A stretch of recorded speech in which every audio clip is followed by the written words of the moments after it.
तो आज हम जो है वो कॉग्निटिव डेवलपमेंट के एक और साइकोलॉजिस्ट हैं, जिनका नाम जो है वो अग्रणी रूप में लिया जाता है। तो उन्हें हम देखेंगे, जिनका नाम है जेरोम ब्रूनर, जे ब्रूनर। और इनके अनुसार हम देखेंगे कि संज्ञानात्मक विकास जो है वो ब्रूनर के अनुसार जो है वो क्या है। तो थोड़ा सा पहले इनका ये देखते हैं कि कहाँ के ये थे। तो ये एक अमेरिकन मनोवैज्ञानिक हैं और इनका नाम जो है वो अमेरिकन मनोवैज्ञानिक में जो संज्ञानात्मक विकास के सिद्धांत के प्रतिपादन में जो है वो नाम लिया जाता है, उनमें ये अग्रणी कहे जाते हैं। और ब्रूनर जो है वो अपने इस सिद्धांत से जो है वो पियाजे के द्वारा जो प्रतिपादित जो ज्ञानात्मक सिद्धांत है, तो उसका जो है वो एक प्रमुख विकल्प के तौर पर आप कहिए कि उन्होंने एक विकल्प के तौर पर इन्होंने एक कुछ सिद्धांत को और प्रतिपादित किया, जो कि कॉग्निटिव डेवलपमेंट का ही वो सिद्धांत था। और जिसमें जो है उन्होंने व्यवहार को विस्तृत अवलोकन करके जो है, क्योंकि किसी भी चीज़ के लिए आप सभी को पता है कि व्यवहार का ही जो है वो अवलोकन करना होगा। और व्यवहार का अवलोकन करके ब्रूनर ने जो है वो ज्ञानात्मक विकास की जो विशेषताएं हैं, तो उसको जो है वो कुछ भागों में वर्गीकृत किया। तो वो भाग जो है वो 3 भाग हैं मुख्यतः, और ये 3 भाग हैं क्रियात्मक अवस्था, प्रतिबिंबात्मक अवस्था और संकेतात्मक अवस्था, यानी सिंबॉलिक स्टेज। ठीक है, यानी हम लोगों को कह सकते हैं कि inactive stage, iconic stage, symbolic stage, ये 3 अवस्थाएं जो हैं वो जेरोम ब्रूनर के अनुसार जो है वो हैं। तो क्या है ये स्टेज, इनकी मैं विस्तार से हम लोग अभी बात करेंगे कि हाँ क्या है। इसको भी थोड़ा समझने का प्रयास कीजिएगा वो इस हिसाब से कि हमने अभी तक जिन पियाजे का जो के सिद्धांत जो हमने देखे, तो उसमें जो है वो हमने जो स्टेजेस जो हमने देखे, जो कि मुख्यतः रूप से जो 4 स्टेजेस थे, तो उसमें आपको कहीं ना कहीं एक डेवलपमेंट का एक कॉन्सेप्ट जो है वो आपके मस्तिष्क में ऑलरेडी बन चुका होगा। अब जब हम जेरोम ब्रूनर पर जब हम आ रहे हैं, तो इनका भी जो है वो कहीं ना कहीं जो है वो आप 3 स्टेजेस जो इन्होंने कहे हैं, तो ये मानकर चलिए कि ये तीनों को एक शैशवावस्था और बाल्यावस्था और उसके बाद जो है वो फाइनली किशोरावस्था। तो इनका कोई विस्तृत या कोई लंबा चौड़ा कोई बहुत बड़ा इनका इस क्षेत्र में जो है वो थ्योरी नहीं है, कोई सिद्धांत ऐसा नहीं है। लेकिन जो भी इन्होंने कहा है वो एक बहुत ही महत्वपूर्ण तरीके से, बहुत ही सही तरीके से जो है वो प्रतिपादित करने का प्रयास किया है, उसका प्रतिपादन करने का प्रयास किया है। तो सबसे पहले हम बढ़ते हैं कि क्रियात्मक अवस्था, कि ये क्रियात्मक अवस्था क्या है और ये कैसे कार्य करता है, किस प्रकार से जो है वो क्रियात्मक अवस्था कार्य करता है। सो क्रियात्मक अवस्था जो है वो कहीं ना कहीं जेरोम ब्रूनर के अनुसार जो है वो वातावरण की क्रियाओं, जो आसपास के जो वातावरण है उनकी क्रियाओं, या कह सकते हैं कि उनकी कार्य प्रणालियों के द्वारा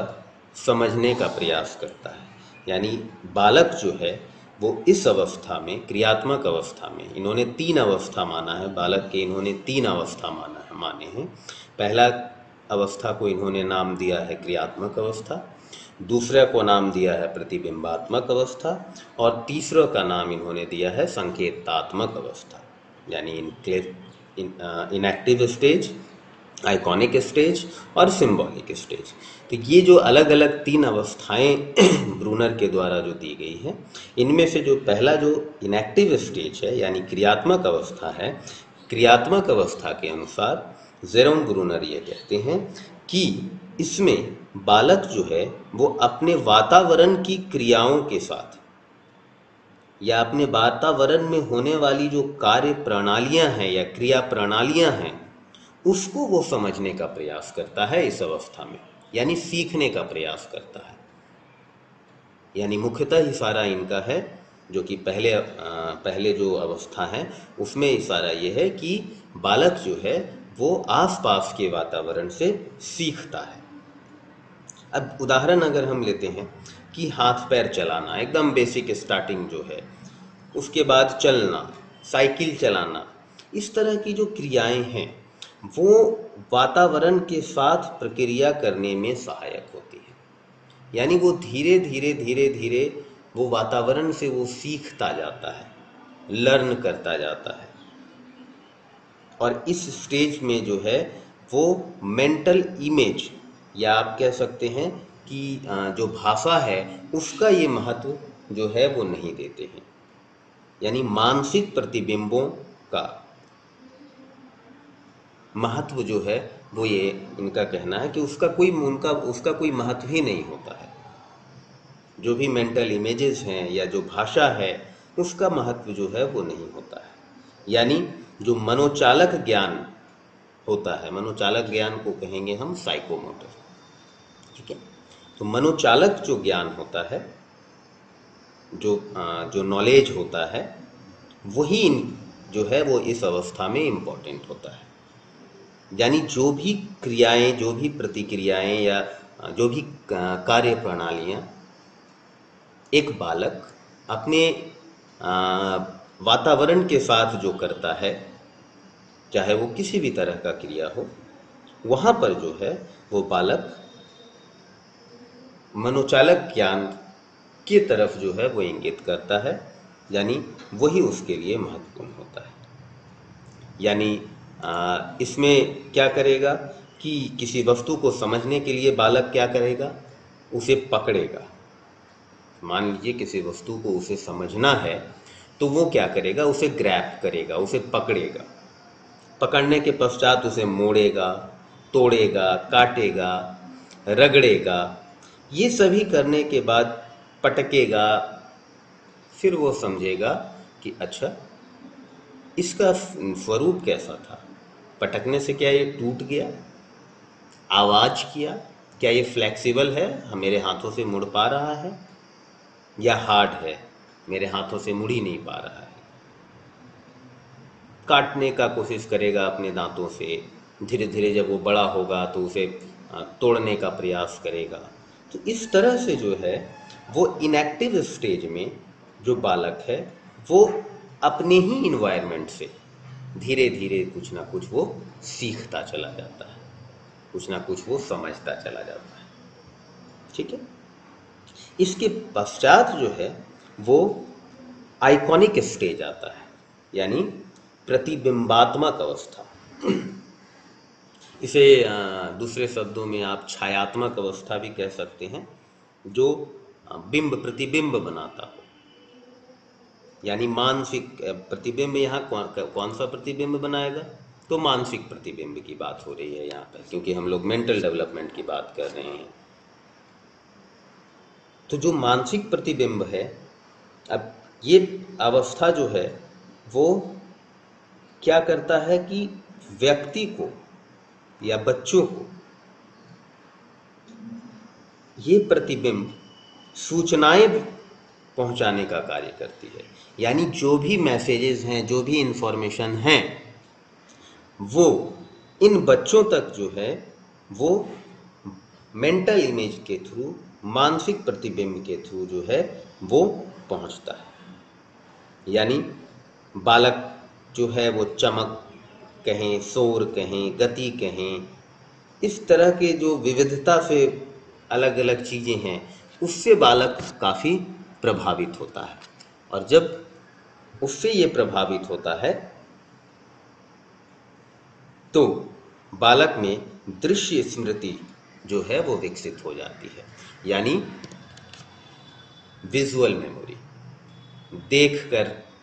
याद करने की बात। पेन किसे कहते हैं, कैसा होता है, मेरे नाना जी कैसे हैं, वो पहचानना शुरू कर देता है। उस तरह से जो है वो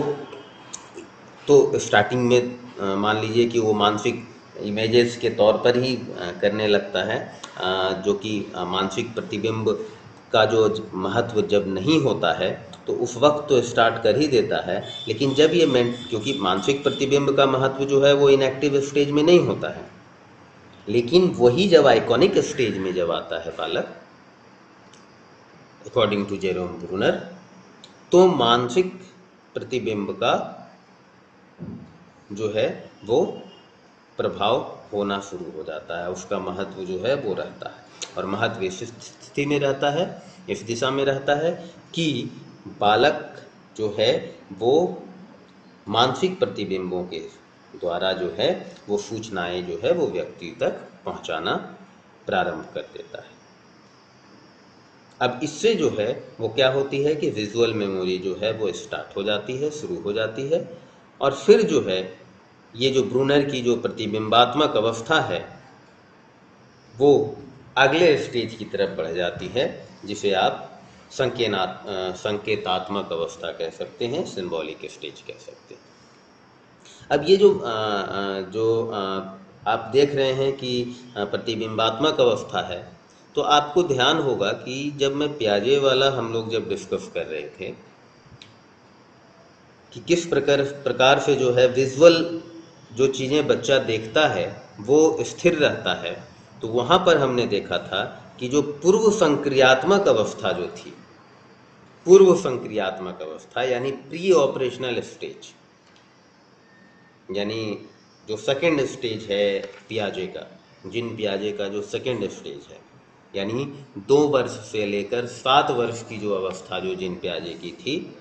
उसी में थी ना ये पूर्व संक्रियात्मक अवस्था। उससे जो है ये आइकॉनिक स्टेज जो है वो काफ़ी मिलती जुलती नज़र आ रही है। यानी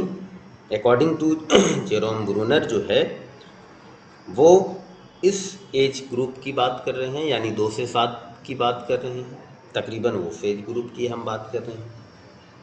यानी उस वक्त जो है वो बालक जो है वो उसका जो विजुअल मेमोरी है वो स्ट्रेंथन जो है वो होता चला जाता है। और ये पियाजे के अनुसार भी जो है वो कहीं ना कहीं ये चीज़ें रहती हैं। और अक्सर जो है वो इस तरह के प्रश्न भी आते हैं कि जेरोम ब्रूनर का जो आइकॉनिक स्टेज है वो पियाजे के किस स्टेज के अनुरूप जो है या मिलती जुलती है, तो वो है पूर्व संक्रियात्मक अवस्था। पूर्व संक्रियात्मक अवस्था से जो है वो मिलती है। इसके पश्चात बढ़ते हैं हम सिंबॉलिक स्टेज, संकेतात्मक अवस्था की तरफ। अब संकेतात्मक अवस्था जो है वो बालक का जो क्रियात्मक तथा प्रत्यक्षीकरण समझ, यानी जो विजुअलाइज है, जो प्रत्यक्ष रूप से कोई चीज़ है वहाँ, उसकी जो अंडरस्टैंडिंग है उसका जो है वो आप कह सकते हैं कि एक ऐसी प्रणाली का विकास करता है बालक जहाँ पर वो भाषा, तर्क, गणित ये आदि जो है वो यहाँ सीख लेता है और उसका प्रयोग भी करने लग जाता है। यानी जो चीज़ें जो उसने जो क्रियात्मक और प्रत्यक्षीकृत की जो समझ है उसे, उसका प्रयोग वो यहाँ करने लग जाता है सिंबॉलिक स्टेज में, संकेतात्मक अवस्था में। और जब संकेत यहाँ पर जो है वो संकेत जो है वो एक प्रमुख आप कह सकते हैं कि विपन बनकर उसके सामने आता है, और संकेत जो है वो विभिन्न विभिन्न वस्तुओं को समझने का कार्य जो है वो करने लगता है। यानी वही एक संक्षिप्त तरीका हो जाता है, जो एक सिंबल है वही एक संक्षिप्त तरीका हो जाता है विभिन्न कार्यों को समझने के लिए, एक प्रमुख तरीके के रूप में सामने आता है।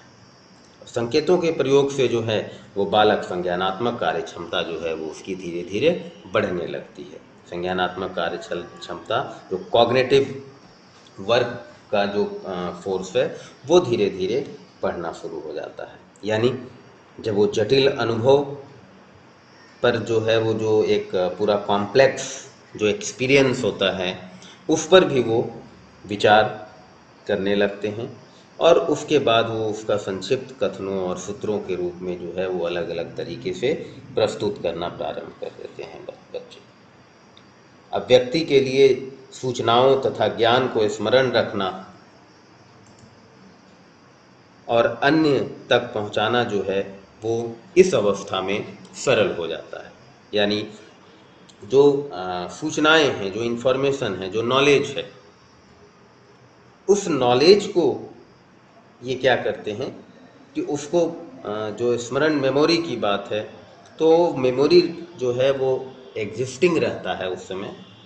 और उस मेमोरी को जो है वो ट्रांसफ़र की मोड में भी दे देते हैं, किसी दूसरे तक पहुंचाने का भी कार्य बखूबी करना प्रारंभ कर देते हैं। तो ये जो है वो सिंबॉलिक स्टेज जो है ब्रूनर का, वो वहाँ पर रहता है। और एक स्टेप इसमें ये भी होता है कि संकेतों के द्वारा जो सूचनाओं का जो संकलन है, जो कलेक्शन है, और तो उस कलेक्शन का ये क्या करते हैं इस स्टेज में, जो बालक कहें या जो व्यक्ति आप कहें, तो इस स्टेज में क्या करते हैं सिंबॉलिक स्टेज में, कि उन कलेक्शन का विश्लेषण करके और पूर्व कथन और जो पहले के जो ज्ञान है या फिर जो प्रायर नॉलेज है, उसके साथ जो है वो इसको एक परिकल्पना बनाकर, आप एक हाइपोथेसिस की बात करते हैं कि एक परिकल्पना के तौर पर जो है वो उसको जोड़ने का प्रयास करते हैं। उसको परिकल्पना बनाने में जो है वो ज़्यादा हद तक जो है वो समर्थ हो जाते हैं। तो इस तरह हम देखते हैं कि ये जब जो तीनों स्टेज है उसमें ब्रूनर के जो अनुसार है, वो बालक सर्वप्रथम क्या करता है कि क्रियात्मक अवस्था में संज्ञानात्मक चिंतन करते हैं, और इसके पश्चात प्रतिबिंबात्मक अवस्था में ज्ञानात्मक चिंतन करता है, और फिर लास्ट में जब वो संकेतात्मक अवस्था जब आती है, यानी सिंबॉलिक स्टेज आती है, तो यहाँ पर जो है फिर से वो ज्ञानात्मक चिंतन का ही जो है वो विस्तार करता है। ये जब तीनों को हमने जब देखा और समझने का जब प्रयास किया, तो हमें यह समझ में आया कि बालक सर्वप्रथम क्रियात्मक अवस्था में संज्ञानात्मक चिंतन करना शुरू करता है, और तत्पश्चात जो है वो जो अगले अवस्था है, जो आइकॉनिक स्टेज है, उसमें वो ज्ञानात्मक चिंतन करता है, और लास्ट में जो है फिर उसी ज्ञानात्मक चिंतन का वो विस्तार करता है। अब दूसरे शब्दों में हम कह सकते हैं इसको कि बालक जब प्रारंभ से ही जिन क्रियाओं के लिए जो चिंतन करता है, किसी भी क्रिया हो उसके लिए जब वो चिंतन करता है, उसके बाद वो मानसिक प्रतिबिंबों के द्वारा जो है वो चिंतन करता है। यानी पहले जो है वो क्रियाओं के द्वारा करता है, करके, जैसे ऊपर हमने देखा ना कि वो काटता है, मोड़ता है, रगड़ता है, छूता है, पटकता है, इस तरह के कार्य वो करता है, तब वो किसी चीज़ को वो सीखता है। लेकिन जब दूसरे स्टेज में जब वो बालक आता है, तो उसे वो चिंतन करता है,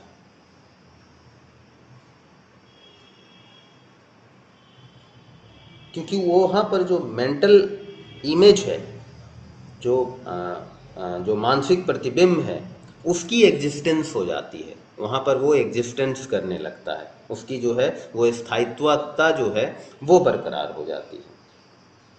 और तब जब लास्ट की जब बात आता है, जब वो संकेतात्मक अवस्था जो सिंबॉलिक स्टेज में जब वो आते हैं, तब वहाँ पर जो है वो सबसे लास्ट में वो क्या करता है बच्चा कि सबसे अंत में शब्दों का प्रयोग करके वह धीरे धीरे उन संकेतों को लेकर जो है वो चिंतन मनन प्रारंभ कर देता है। लेकिन इसका अभिप्राय यह नहीं है कि ये जो तीनों अवस्था है, जो हमने कहा कि किशोरावस्था तक की ही को हम इसको मान कर चलें, तो ये प्रौढ़ अवस्था में जो है इस तरह के क्रियात्मक और प्रतिबिंबात्मक चिंतन जो हैं वो किसी ढंग से जो है वो नहीं अपनाया जाता, इसका अभिप्राय यह नहीं है। यानी हम यह कह सकते हैं कि जो संज्ञानात्मक विकास के जो ये क्रमबद्ध जो स्तर हैं, वो केवल यह बताते हैं कि अनुभव तथा आयु के साथ संकेतात्मक प्रणाली अधिक प्रबल होती है, या महत्वपूर्ण होती है, या उपयोगी होती जाती है धीरे धीरे। यानी प्रौढ़ व्यक्ति भी समय समय पर आवश्यकता अनुसार क्रियात्मक अथवा प्रतिबिंबात्मक चिंतन प्रणाली को अपनाता रहता है। ये जरूरी नहीं है कि यह कार्य जो है वो इस तरह का जो संकेतात्मक अवस्था है ये पहले तक ही सीमित रहती है, क्योंकि पहले भी हमने कहा है और कहा जा चुका है कि जिस प्रकार से व्यक्ति का जो विकास होता है, खास करके जो शारीरिक विकास की बात करते हैं और वृद्धि की बात करते हैं, तो वहाँ पर भी जो है ये बहुत हद तक डिपेंड करता है कि बाकी के विकास के साथ साथ जो है वो मेंटल विकास जो है वो प्रभावित होता है। और हम आगे देखेंगे भी कि क्या क्या कारक हो सकते हैं मानसिक विकास को प्रभावित करने के लिए। तो ये था पूरा का पूरा जेरोम ब्रूनर के जो थ्योरी थे, जो